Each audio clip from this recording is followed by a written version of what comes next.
नमस्कार दोस्तों, स्वागत है आपका मेरे YouTube channel learning with VK पर, जहां मैं लेकर आता हूं कंपटीशन एग्जाम से संबंधित ढेर सारे महत्वपूर्ण प्रश्नों का संग्रह।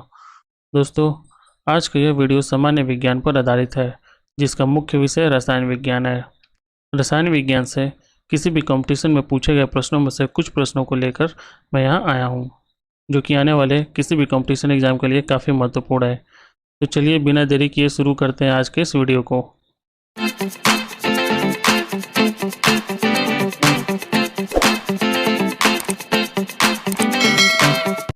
पहला क्वेश्चन है, पदार्थ का सूक्ष्मतम कण जिसमें मुक्त अस्तित्व की क्षमता हो उसे क्या कहते हैं। हमारे ऑप्शंस हैं, पहला इलेक्ट्रॉन, दूसरा न्यूट्रॉन, तीसरा अणु, चौथा परमाणु। तो जो ये हमारा करेक्ट आंसर होगा वो होगा ऑप्शन सी, अणु। अणु किसी पदार्थ का वह सूक्ष्मतम कण है जो स्वतंत्र अवस्था में रह सकता है, परंतु रासायनिक अभिक्रिया में भाग नहीं लेता। यह पदार्थ के सभी गुणों का प्रतिनिधित्व करता है। इसका निर्माण परमाणुओं से होता है। अगला क्वेश्चन है, निम्नलिखित में से किस तत्व की परमाणुकता 1 होती है। हमारे ऑप्शंस हैं, पहला सल्फर, दूसरा आर्गन, तीसरा ऑक्सीजन, चौथा क्लोरीन। तो जो ये हमारा करेक्ट आंसर होगा वो होगा ऑप्शन बी, आर्गन। आर्गन तत्व की परमाणुकता 1 होती है और यह एक निष्क्रिय गैस होती है। चूंकि इस प्रश्न में परमाणुकता के बारे में पूछा है, तो परमाणुकता कहते किसे हैं। तो किसी अणु संरचना में इस्तेमाल होने वाले अणुओं की संख्या को परमाणुकता कहते हैं। उदाहरण के लिए ऑक्सीजन अणु 2 ऑक्सीजन परमाणुओं से बनता है, जबकि ओजोन 3 ऑक्सीजन परमाणुओं के परस्पर सहयोग से बनता है। इसीलिए ऑक्सीजन की परमाणुकता 2 होगी, जबकि ओजोन की परमाणुकता 3 होगी। अगला क्वेश्चन है, निम्नलिखित में से कौन एक कठोर धातु है। हमारे ऑप्शंस हैं, पहला लोहा, दूसरा सोना, तीसरा टंगस्टन, चौथा प्लेटिनम। तो जो हमारा करेक्ट आंसर होगा वो होगा ऑप्शन डी, प्लेटिनम। प्लेटिनम एक कठोर धातु है। प्लेटिनम को सफ़ेद सोना भी कहा जाता है। इसको पीटी से प्रदर्शित करते हैं। इसका परमाणु क्रमांक 78 होता है। इसका परमाणु क्रमांक 78 होता है, जबकि इसका परमाणु द्रव्यमान 195.08 होता है। प्लेटिनम आवर्त सारणी के छठे आवर्त 10वें समूह का धातु है।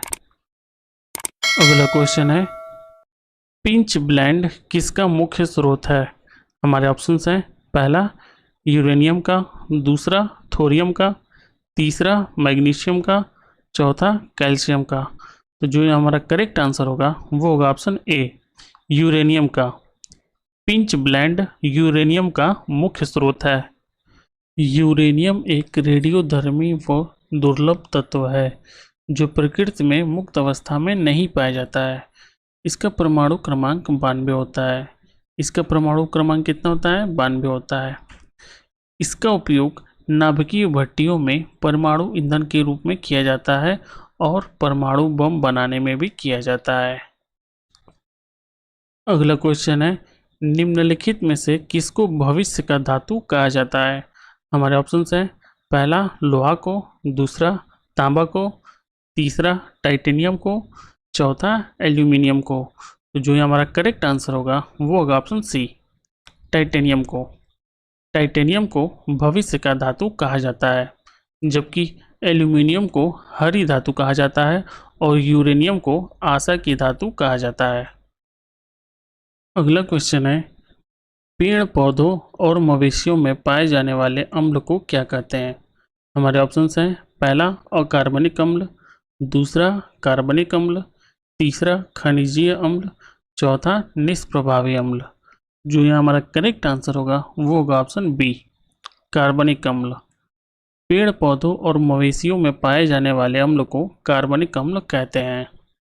कार्बनिक अम्लों में मुख्य रूप से लैक्टिक अम्ल, साइट्रिक अम्ल, फार्मिक अम्ल और ऑक्सैलिक अम्ल इत्यादि आते हैं।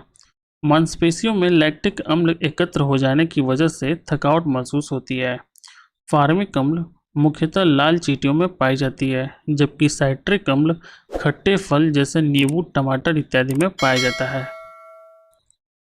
अगला क्वेश्चन है, निम्न में से कौन सा प्राकृतिक रेशा नहीं है? हमारे ऑप्शन है, पहला लिनेन, दूसरा रेशम, तीसरा जूट, चौथा नायलॉन।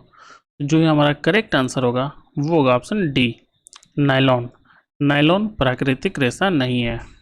लिनेन, रेशम और जूट प्राकृतिक रेशे हैं, जबकि नायलॉन, रेयान, पॉलिएस्टर और कार्बनिक फाइबर कृत्रिम रेशे होते हैं। मानव निर्मित रेशा में सबसे मजबूत नायलॉन का रेशा होता है। अगला क्वेश्चन है, निम्नलिखित में से साबुन के उत्पादन में सह उत्पाद क्या है? हमारे ऑप्शन हैं, पहला वसाम्ल, दूसरा सोडियम लवण, तीसरा सोडियम हाइड्रोक्साइड, चौथा ग्लिसरॉल। तो जो ये हमारा करेक्ट आंसर होगा वो होगा ऑप्शन डी, ग्लिसरॉल। साबुन के उत्पादन में सह उत्पाद ग्लिसरॉल है। इसका व्यावहारिक नाम ग्लिसरीन है। ग्लिसरॉल का उपयोग पारदर्शक साबुन, जूतों की पॉलिश, छापे की स्याही, श्रृंगार की सामग्रियां बनाने के रूप में किया जाता है। अगला क्वेश्चन है, अपचयन अभिक्रिया में क्या होता है? हमारे ऑप्शंस हैं, पहला ऑक्सीजन की वृद्धि होती है, दूसरा नाइट्रोजन की वृद्धि होती है, तीसरा हाइड्रोजन की वृद्धि होती है, चौथा इनमें से कोई नहीं। तो जो यहाँ हमारा करेक्ट आंसर होगा वो होगा ऑप्शन सी, हाइड्रोजन की वृद्धि होती है।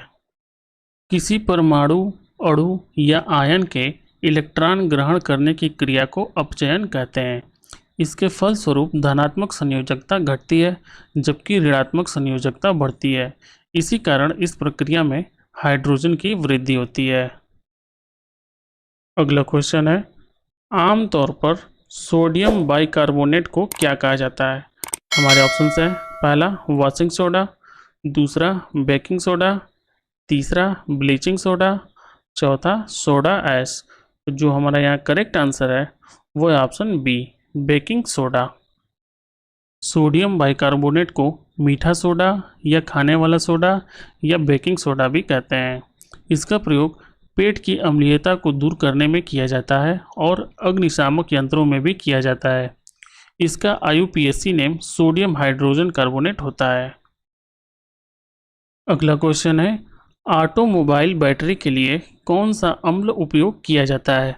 हमारे ऑप्शंस हैं, पहला सल्फ्यूरिक अम्ल, दूसरा हाइड्रोक्लोरिक अम्ल, तीसरा नाइट्रिक अम्ल, चौथा साइट्रिक अम्ल।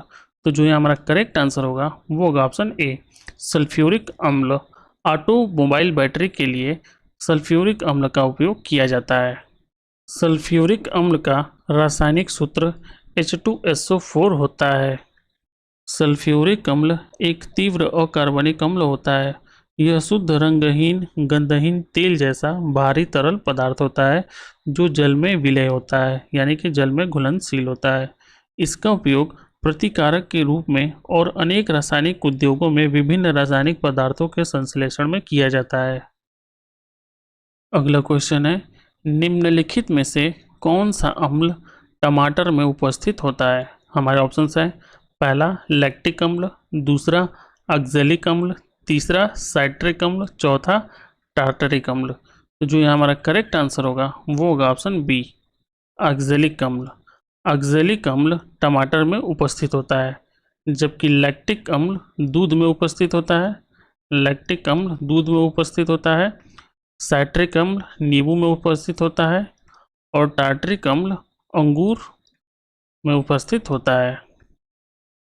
अगला क्वेश्चन है, स्टेनलेस स्टील निम्न में से किसका मिश्र धातु है? हमारे ऑप्शंस हैं, पहला आयरन, क्रोमियम और निकेल, दूसरा आयरन, एल्यूमिनियम और निकेल, तीसरा कॉपर और एल्यूमिनियम, चौथा आयरन, जिंक और निकेल। तो जो ये हमारा करेक्ट आंसर होगा वो होगा ऑप्शन ए, आयरन, क्रोमियम और निकेल।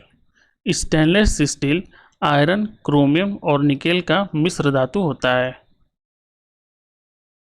अगला क्वेश्चन है, निम्न में से हंसाने वाली गैस कौन सी है? हमारे ऑप्शंस हैं, पहला नाइट्रोजन परऑक्साइड, दूसरा नाइट्रोजन पेंटाऑक्साइड, तीसरा नाइट्रस ऑक्साइड, चौथा नाइट्रिक ऑक्साइड।